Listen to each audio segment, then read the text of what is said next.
Welcome into the fastest hour in hockey. It's the Real Kyper and Bourne Show. We are live on Sportsnet, Sportsnet 590 The Fan, Sportsnet 960 in Calgary, Sportsnet 650 in Vancouver, and Sportsnet Plus. Nick Kypreos, Justin Bourne, Sammy McKee, technical directors Derek Brandeo, and Jake the Snake Schultz. In a few minutes, we'll welcome in on our Tuesday Steve Valiquette, analyst for the New York Rangers, MSG, CEO of ClearSight Analytics. We'll get into a ton, including teeing up tomorrow night's Game 1, Edmonton Oilers. I wish it was like 5 more days away. I really like this build-up. It's very fun. Still no Florida. hockey. Still no hockey yet. Florida Killing Panthers. me. See, this is a really good day to have Valley on Yeah. because he'll just hit us with everything. And we Yeah. just sit back and go, wow, really? I know. It's like things get revealed on Valley Day. It's always fun. Always fun. We also, Sportsnet.ca, put out a trade board. Wasn't even really planning on doing one like a while ago, but the thought was people really like this stuff. People love And, this stuff. Are you kidding me? Rory from the website was like, yeah, there's going to be no hockey games for 6 days. Can you give us something? Yeah. Content, please. Come here, please. We did. We put a bit of a list together. As my good friend Doug McLean says, I'm not telling you it's the truth, but I'm telling you what I'm hearing. I'm telling you, if you could take the 20 people, your top 20, and put them on one team, it's a very good hockey team. They make the playoffs. They're competitive. Not too shabby. And we'll get into it. Probably more after Valley than right now, I'm Yeah. assuming. I would imagine so. Yeah. Before we get to Valley, anything just kind of to predict what we're going to see tomorrow night? No, but I do want to mention something. I had someone send to me an article. An Oilers writer wrote it about McDavid. And in the early stages, a lot of people, Toronto writers in particular, being like, the Oilers are going to ruin McDavid. They're going to break this guy. They got to get him out of there. You remember when the Oilers had some lean times in the Oh, yeah. early days. So are with we talking McDavid. about something like 10 years ago? Yeah, like a lot of stuff. And I had a quote in there too, where I was I was like, they got to get this guy out of there. I remember some interviews after like All-Star or after the deadline or whenever they were eliminated with playoffs and him just being really miserable. And I want to say to the Oilers fans and all that, they win. They won. The Oilers did not break McDavid. He is back-to-back Stanley Cup Finals. They have built around him. So It's been a success So- for McDavid, for everyone. It's not a success until hold on. the silver chalice is lifted above his head. No? Which No way. Just Until he signs his next contract. Sure. so there you go. So my point in all of this to lead this conversation moving forward is, do you see a future that hinges on a championship this year for Connor McDavid, or is it just a foregone conclusion now that he's happy there and he will stay there and he will retire there? Or is this Retires a bit much. yeah. Retires a lot, but it's to me. Well, listen, he's if he signs another 8-year deal, he's closing in on 20 years of his career there. That's pretty much career time. yeah, I mean, he'd be 35 or whatever he'd be, 30. You know, I think the point is that among the teams who are competitive, the Oilers are one, as we have seen. They're going to be in the mix, you would think, for some years, hopefully. And I think that's all he's looking for to sign his next deal. And to me, that in itself is a major win for the Oilers, who have done enough to show him we can compete here. I do believe that there would be outside influences pushing him to leave Edmonton. Oh And- my! No, I'm. This is just us talking. The day before We're not. the final. No. We're just.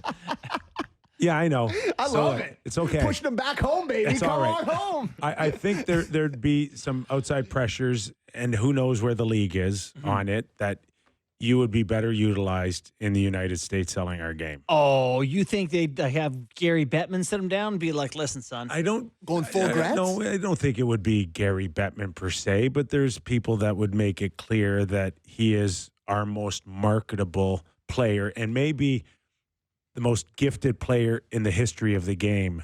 Yeah. And not unlike Wayne Gretzky, everything really pushed in the U.S. after Gretzky went to Los Angeles. Right. Let's be honest here. Yep. But you know what? Could he do the same thing in 2025, Goes 26, 27? He looks pretty good in practice. There. Oh my God! Did you see that goal? Okay, we're watching him on video for those of you that cannot What see. was that? Where were all the other humans? Do you think if he goes 0 for 2 in a Stanley Cup Final, that could sway him? No. Do you think his mind's made up that he's an Oiler for life? No, I just think there's only a few teams who you feel like are competitive now. Remember yesterday I said, these guys don't know who's going to be good. All they're looking for is an organization around them that you trust can consistently put a winner around you. So we had Elliot Friedman on the show yesterday, and he said he believed that if Quinn Hughes was very comfortable knowing that they were winners or there to win and win now or maybe in a few short years, we wouldn't be having this conversation. And I disagree with him. I think there's thing's big. I think there's I can't speak for everybody, but I do believe that there's a strong pattern that guys make up their minds about where they see themselves today or where they could see themselves down the road. Of course, we all do. We all have some sort of plan, right? So I'm just asking you, do you think Connor has a plan? Yeah, 8 years, $14.5 million on July 1st in Edmonton. Okay. That's what the plan is. Make that $16 million, but yeah. No way. North. No way. North he of won't 16. do that. He'll take Buddy, less like he did last time. No, if Leon's at 14, he's got to go north of 16, boys. He does. He does if you're in the PA. But All right. He won't.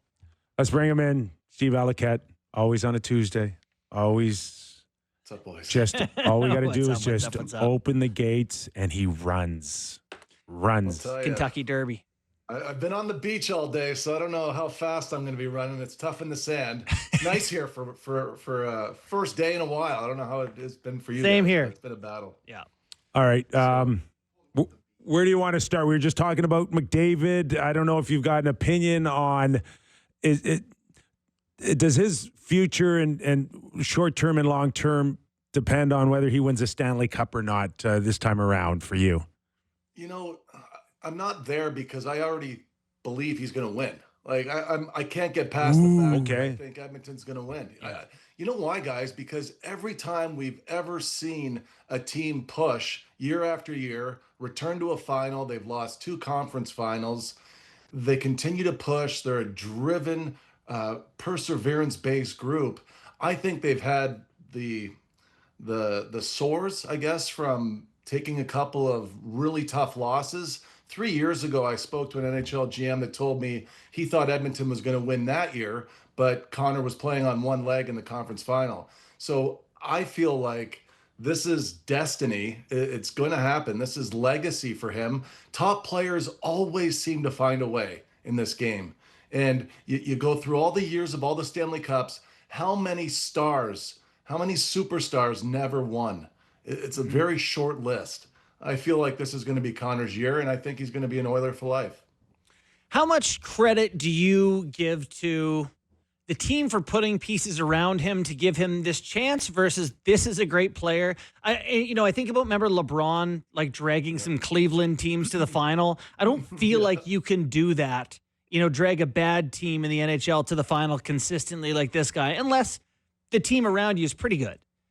You know what I was thinking today, Borny? It's the way that these guys change the way they play the game to win. And like Sid changed the way he played his game. There was a time where people talked openly about Sid not being great in the faceoff circle. He went out and became the best in the faceoff dot. I remember playing against Sid in the playoffs with the Rangers. The scouting report was, let him carry it, clamp down on his wingers. Mm-hmm. He's not a shooter. He uses a straight stick. He's not a threat off the shot. And a year later, he had heard that. He scored 50 goals. That's what these guys do. Now, here's what Connor did, in my opinion. And then I started looking at stuff just to try and back it up, my theory. I think that he left more points on the table again this season. And you watch the way he's played in the postseason. He's not really driving play as much as a shooter to try and score, but he's setting up his teammates. And the way that he's back checking, in my opinion, is going to change the way star players play this game for years to come. And I think it's the best news that hockey's had in a long time. And I can go back to 2012, around there. I started coaching in the mornings in Bridgeport, Connecticut, and guys are setting up the Connor McDavid stick handling kit. You know, like that thing started to become pretty popular. Yep. There's a name for it. You guys know the name for that stick handling Not stuff that he offhand, uses? no. Power Edge Pro. Does that ring a bell? I think it's PEP. Sounds right. So, Okay. yeah, so it's like dangling stuff, right? But you know, I'm watching this stuff and I'm like, is that really where the game's going? It's going to be kids learning how to keep their head down as they go through little devices on the ice. You know, I didn't like it. It wasn't a good feel. And at that time, you know, you've got guys on EA Sports that are playing Instagram hockey. You guys know how I get myself in trouble for that one. Yeah. But, you know, like I didn't like that. And now you look at Connor, and here's what he did. Go back to the 18-19 season. He had 116 points, but he had 174 high danger chances against. You know, that was like tops in the NHL. I know he played a lot and he was on a looser team, but he was on for a lot. And they weren't even close back then. Yep. And now you come into the last season where it's comparative games. That's when he really figured it out and he started playing this way. Down from 174 high danger against in a season to 134. You know, and that to me is significant for a guy that's going to play and play offensively, but he's playing defense. And you look at McDavid on the ice for only 3 high danger rush chances against in the 5-game series against Dallas. You know, like, so he's leading the evolved. rush, though. He is the king of rush chances. And when you look at the Florida Panthers, I assume Forsling's going to have the assignment against him probably more than anyone else leading into tomorrow night. Like, is there a sense that this Panthers team can shut down or at least limit those off the rush chances that have been so successful in the last 6 weeks? And you're right, because I think this is going to be a rush series in a way, because there's a lot of ego on both teams. Now, I think that Florida is going to certainly try and suppress it because they don't even want to play that game. That's the really interesting thing about Florida. You go back to when they won the President's Trophy in 21-22, they had 122 points that year, and they were flawed. You know, they had the best rush team in the NHL that year. And when you go back to their stats last season, they were 32nd off the rush. Like, they didn't even try it. Wow. And crazy. And 5th in rush against. So they're going to be pushing to shut Connor down and get his speed early in the zone, as we've seen teams try to do. I think the bigger storyline about this series, though, is going to be what the Edmonton Oilers are going to be able to do to slow down Florida's forecheck. It's going to be their forecheck against Edmonton's counterpunch and transition rush. Now, before you get away from the Dallas Stars series, I think it's important because Dallas was a legit squad. I mean, I know it didn't appear that way after 5 games, but going into that series, you looked at their forward group and you thought they were pretty deep. At least I did. I think at one point I said deepest group going into the playoffs up front, and, you know, totally neutralized. Like, guys, Edmonton shut them down so bad at 5-on-5. It was one breakaway chance in the 5-game series against, and it was the Tyler Seguin goal in game 1. That's the only breakaway they gave up in the series. They gave up 1 rebound in the series, 1. They gave up 1 behind the net to the slot one-timer. They gave up 1 one-timer that was deflected on the way in, another grade A chance. They only gave up 2 east to west chances and 10 broken plays. So Skinner had an easier time. Hey, it was 16 high danger chances over 5 games, Borny. Like, that's pretty cake. And the 10 broken plays, they were just random sort of luck plays. You know, I was watching them earlier. There wasn't a lot of design there. So I didn't think that was a hard series for Skinner. I mean, we'll get to Skinner and what we think is going to come next. But this matchup for me, just because of the way that Edmonton is defending as a team with their leader, their number 1 guy is checking the hardest. I'm telling you right now, I think it sends a notice to guys around the league, whether it's McKinnon, Panarin, choose your team. You know, can you defend like Connor? Yeah, no, that's awesome. The question I have, you know, the Oilers seem to take all these teams who defend so well and make them look like Pee Wee House teams. Like, you know, the Kings, Vegas and Dallas were all top 5, top 10 defensive teams this year. Florida's going to try to do the same thing to them. How does the type of offense that Edmonton creates work on a guy like Bobrovsky? Does he have a particular strength or weakness that maybe the Oilers are going to have to deal with? Yeah, this is interesting. So, Bob, the only place that Bob has been exposed over the last year was on breakaways, and it hasn't been as bad in the postseason. He's faced 18, he's only allowed 3. But during the regular season, he had the second worst save percentage on breakaways, and Florida gives up a lot of breakaways. They ranked 27th in breakaways against. You're going to see breakaways against them. If you guys remember the Leafs series, they had 10 breakaways, and the Leafs scored multiple ones to the fourth line. Yes, that's true too. Yes, I remember Lawrence, and yeah, we were talking about that in one of the shows. But it's funny, but funny but not funny. I'll bring Toronto into this because I just fell into this a little bit today as well. As I said, 10 breakaways against Florida. The Leafs only scored once, and I feel like breakaways are a real momentum shift in a game, at least for a goalie. Like, I feel it. And I know you guys, if you're on the bench and one of your line mates or teammates rather gets a breakaway and they score, like, there's a lift there. You feel worse. You feel worse as a team giving up a breakaway than, a third bounce opportunity. I don't know what it is, but it's also some time to think too, Kyper. Like, there is time on the way in for the shooter, and there's time for the goalie to assess the shooter. There's enough time to have a fleeting thought that can go sideways. And I think that when you look at breakaway data, I don't think you should look past it if you're the Toronto Maple Leafs, because they have a history over their 9 years under the Matthews era of not scoring on breakaways in the playoffs. And I looked at this today, and it was 2 years ago. They went 2 for 14 in rounds against Tampa and Florida. 2 for 14. Last year against Boston, 2 for 8. You're killing Sammy right now. He's having a meltdown. You're killing him. Please. I think The final starts tomorrow, Valley. Guys, I don't know what it is, Sammy, but in practice, day to day, it gets overlooked. Guys don't really work on breakaways enough. You take a few at the end of practice, and maybe you don't put game pressure on yourself. But if there's not something at stake, sometimes in practice, I don't think there's enough intent there to score. And then you have it in a game and it feels foreign to you. And that's why I think it's really important that players should study goalie tendencies in pre-scouts, but also work on their game and putting game intensity into their practice so they can get into a game and be able to shoot 60 feet too soon on a breakaway, as we saw. I think it was Lawrence, that one, right? Yeah. I'm looking at that, and I wonder about that as far as player and team development. Florida chances against.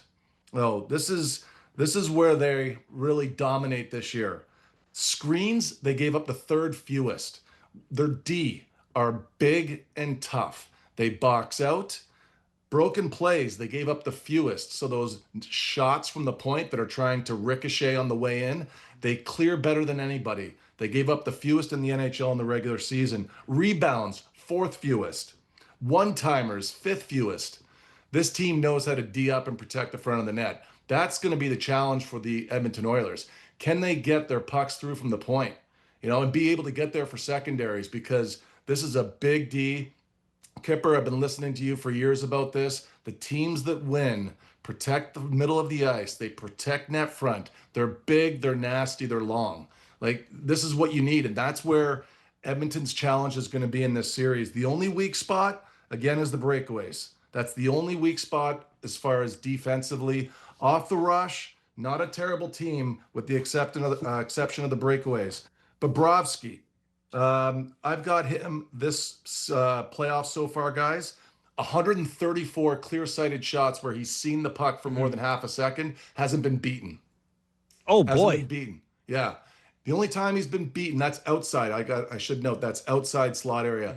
Inside the slot area, he's faced 26 clear-sighted shots where they just give him the shot. And again, they box out so well. He's only been beaten 3 times from inside the slot where he's got clear view on it.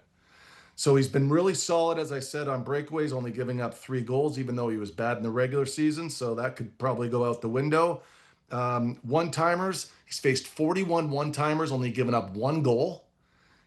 Broken plays, he's been a bit unlucky. He's given up 12 on 31. So if there's one place that you can get him, it's there, as well as the east to west pass, and you must elevate. The east to west pass this year in the postseason, 18 chances faced, 7 goals against.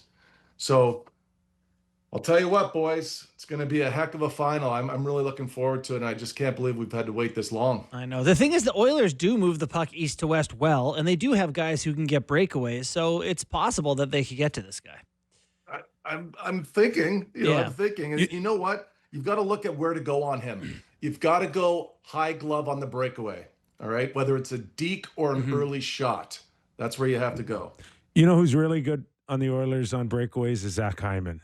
Oh. And they don't have him. They don't have him. And my that leads me to the question is there any way to quantify that loss?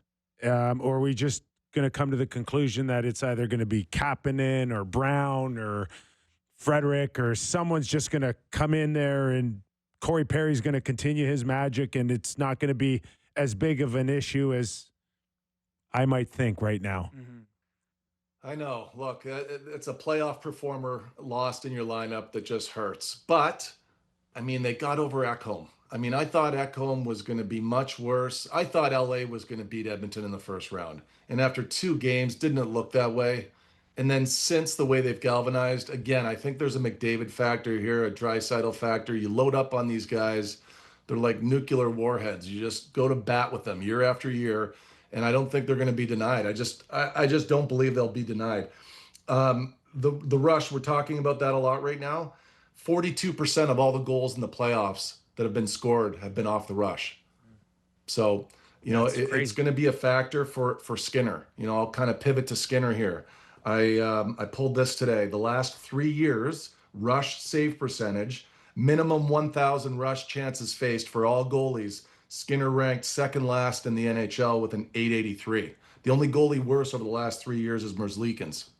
And Bobrovsky, comparatively, had an 897 save percentage over the last 3 years, which is 9th best off the rush. The best rush goalie, Bourne, over the last 3 years, Sorokin. A little nod there for the Islanders. And Shesterkin. So the Russian guys definitely do have good game off the rush. They're such strong skaters. Do the Panthers get rushes? They do not. So, okay. That's dump and chase. Yeah. That's where it's going to be, this could be the right fit for Skinner. Yeah. He's battled hard. Skinner, talk about broken plays. There's luck there, right? Because there's a little Plinko coming in and you've got a battle, and you've seen the way that he plays. He's not afraid to come out of his style. He'll scramble and just eat the puck. Well, Skinner this year, guys, in the postseason, he's faced 32 broken plays. He's only been beaten 5 times. That's good goaltending. Really good. That is fighting for a save goaltending. So he's been battling hard. He's been battling Billy Smith out there. I mean, I think now his biggest bugaboo, though, breakaways. He's faced 8. He's allowed 4 in the postseason. So, I'll be watching all this stuff. I think it's fascinating to have a few things to look for before the series begins. But a big piece of this, guys, is controlling momentum. And it's going to come down, I think, to maybe a breakaway save for Skinner or Bobrovsky to swing things in a tight Feels like contest. you need to take care of the puck in this series, right? Yeah. Can't be giving up rushes. Edmonton's offense, man. I mean, they're tops, guys. I'll just give you this one quickly just because I got it. Edmonton this year in the NHL, breakaways, they finished 5th. Screens, they finished 3rd. So we said Florida's really good protecting net front. Well, they're going to get challenged because everybody's willing to go net front for Edmonton. They do it by committee very well. They're going to miss Zach, though. Zach Hyman's one of the best in the NHL. Getting into the slot area, they finished 3rd in the NHL. East to west, 2nd in the NHL. Broken plays, 2nd. So, you know what? We've got a lot here to digest, but, it's again, it's going to be an awesome final. All right, looking forward to it, and we get you on next week to dissect Game 1 because I don't know when Game 2 is. Another 10 days off. Unbelievable this wait, unbelievable. You think it benefits anybody, or I believe both teams will get shot out of a cannon tomorrow night, regardless. But yeah, it'll look like college hockey, Borny. Just shoot them out of a cannon on a every Saturday Friday, night. everyone's been sitting around all week. Friday, yeah. It's just a concussion zone for the first 5 minutes of every Friday night. Heads up. You're watching and listening to Steve Valiquette, analyst for MSG and ClearSight Analytics CEO. As a reminder, this hour, Real Kyper and Bourne, brought to you by Bet365. So, Valley, I'll be remiss if I don't ask you about Jake Ottinger and concerns maybe moving forward between DeBoer and him. You know, my first thought was, yeah, this might be a little interesting moving forward, but at the end of the day, I mean, is it that big of a deal how it kind of ended between the two of them, the season, the series? You know what? You know my thoughts on this? Look, I'll start before I go there. I'll start here and say this. This is what I've seen around the NHL. I think the coaches are getting paid too much. Oh, boy. All right. I know that's a bit of a bomb to say, but I'm going to back it up by saying this. I played for Pierre Laviolette twice. When I played for him the first time, it was a year after he won the Calder Cup. He was up and down the bench, all over guys, driving guys. And they respected him big time in Providence. He won with the Providence Bruins. We had several of our players part-time with the Providence Bruins that year because we didn't have a farm team. Spano didn't have enough money to really buy the Islanders, Borny. I don't know if you recall remember that story. Scenario. Yeah, we remember. So we got shipped out to many different teams. Now, fast forward 3 or 4 years, and I get an opportunity to get called up a few times, of course, be around him with the New York Islanders. And I'll never forget this in training camp. We are in Lake Placid, and I am far from the trainer's room. It's about 30 minutes before practice starts. And the lace that goes through my goalie skate to tie my pad snaps, okay? Because the trainers brought my backup set of pads and not my newer pads. So now I've got no strap, and I can't find the trainers to get some laces, and I end up getting on the ice about 2 minutes before the hour. And Laviolette's there, and he's already got everybody huddled. I would have rather been dead than the last guy skating into that. Yeah. He ripped into me in front of everybody, set the standard for everybody to know that it's, 7 or 8 minutes before practice begins, be out here, and just giving it to me, man. And I just wanted to crawl into a hole and die. But I wonder this year when I watched the Rangers bench, how quiet it was. It was almost like the new style of coaching is not coaching. And nobody's willing to stick their neck out like they used to, because Lavi at 350 was a lot more aggressive than Lavi at 4.7. And I wonder if where we're at with NHL head coaches, do we try and save our bacon a little too often? And I'm not talking about Lavi here, but DeBoer. Like, Pete DeBoer threw that kid under the bus hardcore and rolled over him 3 times. Why? Because he only had 5 goals at even strength the entire series. And Jake eats it on 2 grade A scoring chances. Now, I don't think he was great through the series, but for you to be able to be ammunitioned up to go into the post-game presser and say he's won once in his last 6 and he's got all his data and everything, I'm like, easy, buddy. Mm-hmm. So I didn't like it. And I think that ends in divorce, because the goalie-coach relationship, it's built on trust, and trust was broken. And me personally, in my personal life, when somebody breaks that line with me, it doesn't really go back to where it was.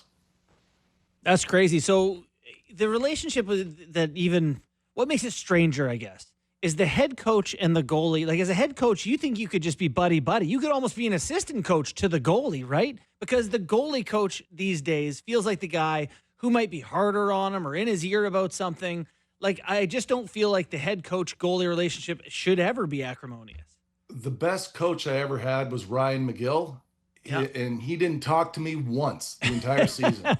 It's like, you think I got enough on my mind. The last thing I need is the coach up my, what? Like, I'm busy. Like, I'm busy in my own mind right now. They got goalie coach having a message, development coach. I got my support team back home. Like, it's busy. Yeah. And you're trying to keep that bubble tight. And the last thing you need is your coach chirping you, especially in front of the boys. Yeah, I get that. I get maybe a little bit too much revealing, too much information just after a series on the podium for DeBoer. But is there a part of him that's justified that since he's signed that $8.25 million contract, and where he was a few years ago with an epic series against the Calgary Flames in the playoffs, that he hasn't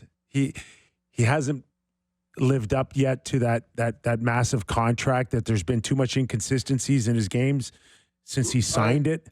You know, you guys know me now well enough. I mean, we talk every week. I haven't had many nice things to say about Jake Ottinger all year. I think that he just didn't really get his game together. Yeah. He was just playing too wide. You know, you got to understand how bad that is for goaltending. When you get too wide, when the player drags the puck, you can no longer keep your feet under you to adjust your angle. So you're always off angle. When they pass, the only thing you can do is slide over instead of arrive on your feet.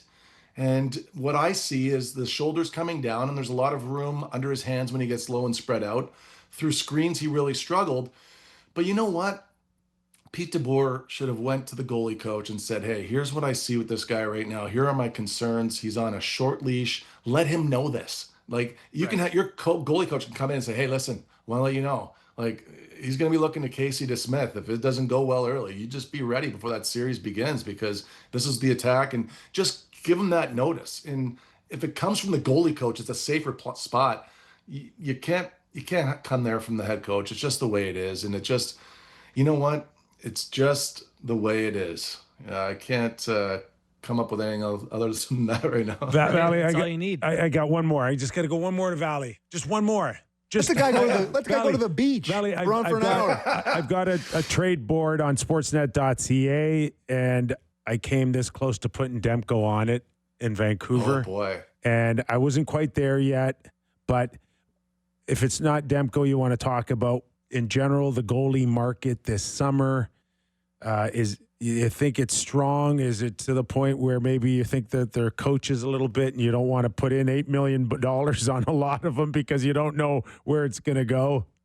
I actually, I've had a few conversations recently where teams are more comfortable in the $5 million range. And if Dallas chooses to keep Pete DeBoer and Jake Ottinger becomes available, you do have a very good option there in Casey DeSmith. With Demko, Lankinen isn't certainly a good option, but giving away a top 5 guy is a game changer for an organization. You know, it would be like Nashville saying, we didn't like our season, we're going to put UC Saros out there for everybody. I think that, look, I haven't looked that hard at this year's free agency class for the goalies. The last time I looked, I thought it was very thin, until maybe you start putting names out there that might be in play. But if it's Demko and you're a team that needs a goalie like Carolina, you'd be crazy not to go all in and get him, because it's worth the risk with him. Carolina needs something like that. You know, like his injury, guys, it's sort of one injury that's tied into 3, and it's not 3 separate injuries with him. So I feel like there's a chance that he gets back to full health and has a great year, and he could be an $8.5 million goalie by this time next year himself. Great stuff, Valley, is always on our Tuesday. Thanks, pal, for doing this. All right, boys. Have a good one. Enjoy the game. Appreciate it, buddy. Steve Valiquette, CEO, ClearSight Analytics. What would Anderson get? 3.5, 3? What's the point of giving him 3.5 to back up? Isn't it 1 year? If they... Wasn't it a 1 year extension? I don't know. Send take him a look. to the moon if you can get Dempo. No, I think it was Dempo. Old Dempo. I think it was more than 1, maybe 2. They also signed Taylor Hall mid-run. Yeah, that was okay. You got He helps. He's $3 million for. a great example of 3 a years. pedigree guy later in his career who can just chip in. I got no problem with that. 1 year, $2.75 million. Okay, all right. So there's flexibility there for sure. Go get They can go get Demko if Vancouver chooses to shop him. And if they ever decide that they think goaltending matters. Game time? Game time. It's Game Time presented by Bet365. Visit the app for latest odds and find out why it's ever ordinary at Bet365. Must be 19 plus. Ontario only. Please play responsibly. Now, as you know, still no hockey. As has been well documented on the show. Day 5 of 6 days off for the National Hockey League. Yeah. So I'm going to take this opportunity to look at the odds for the RBC Canadian Open this weekend at TPC Toronto at Osprey Valley, which I'm going to be attending for a couple of days. And as you would imagine, the favorite is Rory McIlroy at plus 470. The highest odds Canadian is Corey, or the lowest odds Canadian, I guess you'd say, is Corey Connors at 19-1. You also get Pendrith at 24-1. And you can go down the list. Nick Taylor. I'm just quickly trying to find Nick Taylor. Hey, he is 37-1, Nick Taylor. I watched the Full Swing, some of the Full Swing documentary on Netflix. The season 3 is out. Rory has a really good one, and our Canadian guys, Hadwin and Nick Taylor. Really? Yeah, Good. yeah, it's worth checking out. Either way, I feel like betting on Nick Taylor now. And really fun, if you are going there, for Thursday and Friday, they've paired Nick Taylor, Taylor Pendrith, and Mackenzie Hughes together in a group. Wow. So I think they tee off around 12:30 on Thursday. So then they'll probably do around the same time on Friday. So it's gonna be a zoo up there. It's gonna be a lot of fun. It's a fantastic course facility. I can't wait to go. Is this the first time the Canadian Open's been right up against a Stanley Cup Final? No, I think it's every year. Yeah. No. I don't think so. I think it's every year. I mean, it doesn't matter. The broadcast will be done by 7. You can No. watch I'm hockey just, but after. it's just. I mean, it feels like it's always around this time. No, early June. I think they moved it before the U.S. Open. It usually you come after the U.S. Open. Yeah, maybe you're All I right, know, kid. yeah, that's right. All I know is the highlight of it is Hadwin and Taylor are in a bar in like Nashville, and they put hockey on, and they're sitting there eating chicken wings, watching hockey, and it's the Preds versus the Canucks, and there's a brawl, and they're like engrossed in this game. love it. And I just love that our Canadian guys are cliches on tour. And one quick one I like this weekend. If you think Rory McIlroy is going to, continue his dominance at the RBC Canadian Open, you can get him to lead after the first round and win at 18-1. So some good value on Rory. I saw something that the course puts a precedence on tee to green. I was like, oh, Rory's fine. Rory's going to do okay there. I mean, I read some notes about it today. They've set it up. It's a total brute. The wind blows out there. I could see it being not a total birdie fest. So it'll be interesting to see a new course on the tour. Anyways, that was Game Time presented by Bet365. Visit the app for latest odds and find out why it's never ordinary at Bet365. Must 19 plus, Ontario only. Please play responsibly. Oh, and also, shameless plug, if you're interested in more golf stuff, me and Gunnar recorded a golf show yesterday. We had the tournament director, Ryan Paul, on. Talked a lot about the Canadian Open. So cool. Check it out. Awesome Wherever you get your stuff, pods. Sammy. Great stuff, pal. All right. We'll take a quick break. When we return, we'll get into a few names. My trade board is out on sportsnet.ca. I see that. We'll pick some names out, have a few discussions, and also handshakes. Oh. Why are we still talking about this? We'll tell you why when we return to Real Kyper and Bourne. This hour, Real Kyper and Bourne, brought to you by Bet365. Nick Kypreos, Justin Bourne, Sammy McKee. What do you got, Sammy, for us? Quick reminder to golf fans out there. I know I've been talking a lot of golf. Boy, that guy's going to be mad at me. Sportsnet and Muskoka Bay Resort have come together with an amazing contest. Text the word Muskoka to 590-590 for your chance to golf at one of Canada's top 10 ranked golf courses with a night in an incredible 3-bedroom villa for you and 3 friends. Just text the word Muskoka to 590-590 for your chance to win and visit sportsnet.ca/590 contest for more details. Standard message and data rates may apply, boys. Played golf with Bob Gillespie today, a good pal of mine in Scarborough. Really? He's been a member there for 71 years. Wow. And he was staying a bunch of old Leafs last time they won the Cup. Brought the Cup to Scarborough. I think Keon was a member. Dick Duff, is that a guy? Yeah, Oh, sure. Yeah. So some of these guys used to be Scarborough guys. So he was there for all that back in the day, and he's just hoping. He's Any just current hoping members? once more. They were using Keep the dream alive. Absolutely not. they were using scoops and what were they called? Niblets and mashies. I've also played golf this morning with a pilot for KLM on a one-day layover. And I Is was that like, right? man, you ended up at Don Valley, Alex? How'd I've that heard go? Don Valley. A lot of people say it's in great shape. Yes. But he teed off at 4:30 this morning. No, I teed up at 6:30. Ooh, I was close. The Yeah. sun up? Yes, it was beautiful. Little hoodie to start. It was off by the 6th hole. It was fantastic. And to 77. Yeah, I did play well again today. Wow, Getting you're hot. on Yeah. Fuego. Yep. Nice. Just before the break, I mentioned my trade board 1.0 on sportsnet.ca. I think you guys got a look at the list. I've got a couple of New Jersey Devil players there. Palat had a terrific run in Tampa Bay and signed a pretty good contract there, but he's probably in a window now where they're looking to maybe make a few changes there. I put him on, and Dawson Mercer's a young player with tremendous upside. I only bring this up because I don't think the link between Vancouver and New Jersey is going away anytime soon. What would you guys do if you had a real sense that Quinn Hughes wanted to play with his brothers, would you get ahead of a deal early, or would you wait it out one more year and go the Elliot Friedman route where it's like, let's just play better and win, and he's not going to go anywhere? Yeah. But what if we don't suck? Yeah. I don't know. That's a scary one. You know, I always hate the idea that, like, one good season, like, we finished second in the Pacific. Now the guy's not going to uproot his life. I don't know. I think you need to sit him down. Be like, is this something you want to do? Like, if you don't intend to be here. Could you do it 2 years out?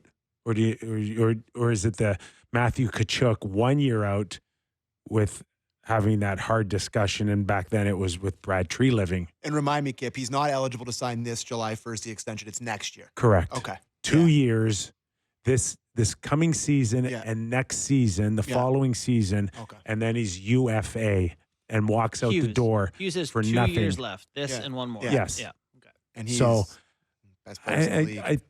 I think it's paramount moving forward for respective clubs and their stars, and I'll include the Leafs with Marner, that under no circumstances can you let 27-year-olds at the peak of their careers walk out the door for nothing. That can't happen. I know. Well, in Toronto, it is happening. It's about to. But the Leafs took a gamble and lost. Yeah. Vancouver can't Take that take risk. that risk Not to with go- Quinn Hughes. Not to go full Leaf stuff here, but I'm about to.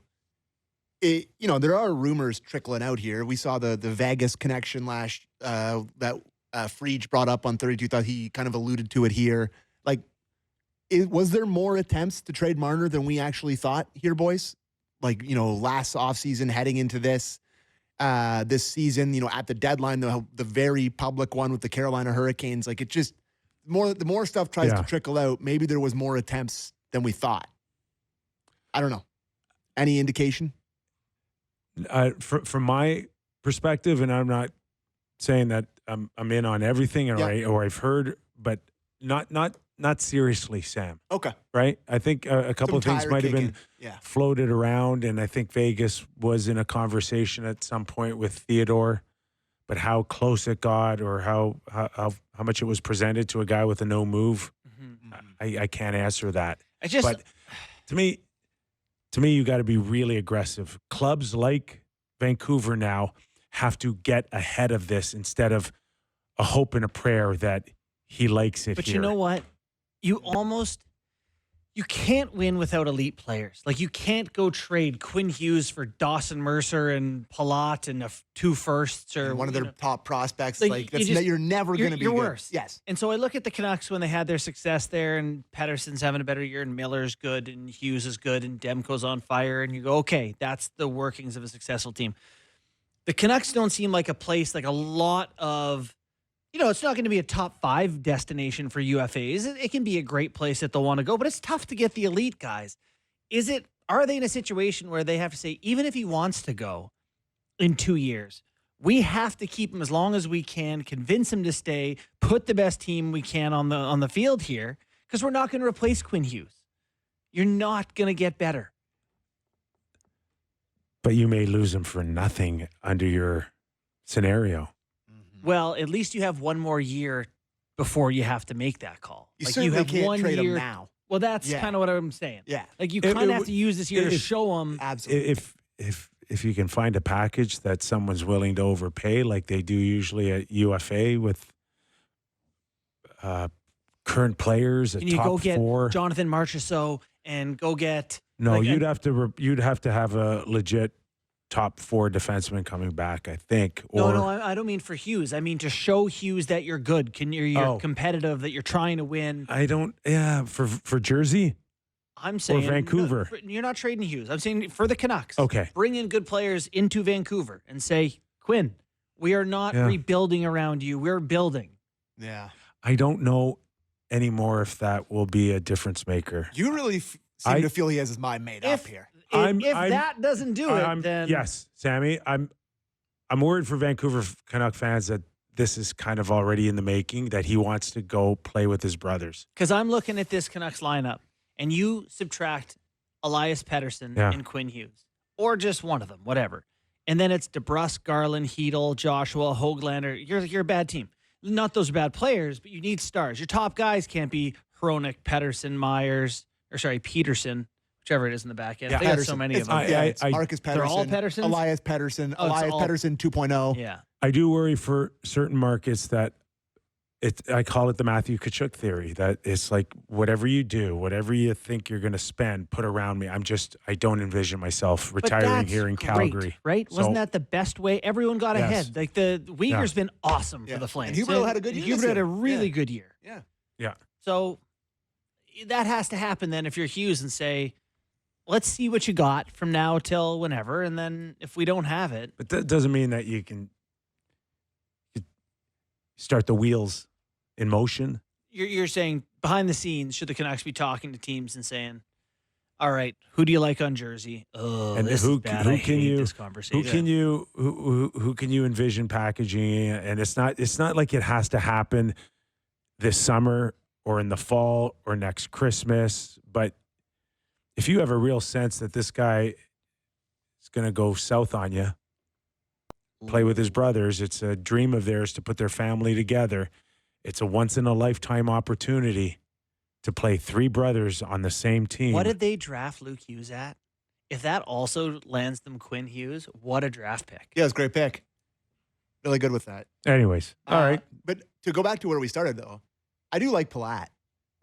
Yeah, I did. I mean, no disrespect to the guy, but he had a decent year last year. I mean, he played. He's hurt all the time. He's hurt a lot. I mean, he's making $6 million, which with the cap going up will be a lot less, prohibitive. And a lot of the guys on my list teams are in positions to pick up 20%, 30% of contracts and up the return. By the way, this list is incendiary. I mean, he's played. I'm sorry, not to go full Palat here, but played 155 playoff games and scored 51 playoff goals. Like he's a player. He's a type of guy that a team could convince himself on. Like a team like the Toronto Maple Leafs be like, "Oh, this guy's good in the playoffs." Yes. Totally.